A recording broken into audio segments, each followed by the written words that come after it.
या पुढल्या महत्त्वाच्या बातमीकडे। शिवसेना उद्धव बाळासाहेब ठाकरे पक्षानं आपली दुसरी यादी जाहीर केली आहे आणि या दुसऱ्या यादीमध्ये लोकसभेच्या 4 उमेदवारांची नावे जाहीर करण्यात आली आहेत। महत्त्वाचं म्हणजे हातकणंगलेमधून सत्यजित पाटील, कल्याणमधून वैशाली दरेकर राणे, जळगावमधून करण पवार आणि पालघरमधून भारती कापडी यांना उमेदवारी जाहीर करण्यात आली आहे। कल्याण डोंबिवलीमधून मी वैशाली दरेकर राणे, त्याच्यानंतर हातकणंगलेमध्ये आमचं सत्यजित पाटील यांचं नाव मी जाहीर करत आहे। त्याच्यानंतर पालघरमध्ये आदिवासी आमच्या महिला आहेत भारती कांबडी, त्यांचं नाव मी जाहीर करत आहे। आता फक्त राहिला जळगाव।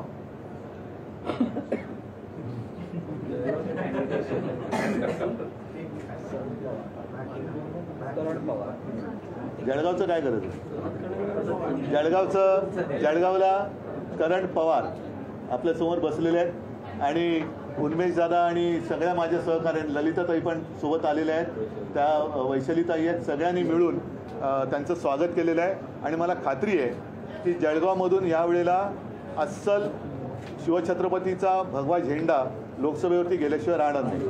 आता एक जागा जी राहिलेली आहे त्याच्याबद्दल आता बघू, आमच्या मित्रपक्षांकडे मुंबई उत्तर आमच्या मित्रपक्षाला आम्ही विचारतोय ते लढणार आहेत का। ते जर लढत असतील तर त्यांना लढू द्या, नाहीतर आम्ही ती जागा आमचा उमेदवार जाहीर करू।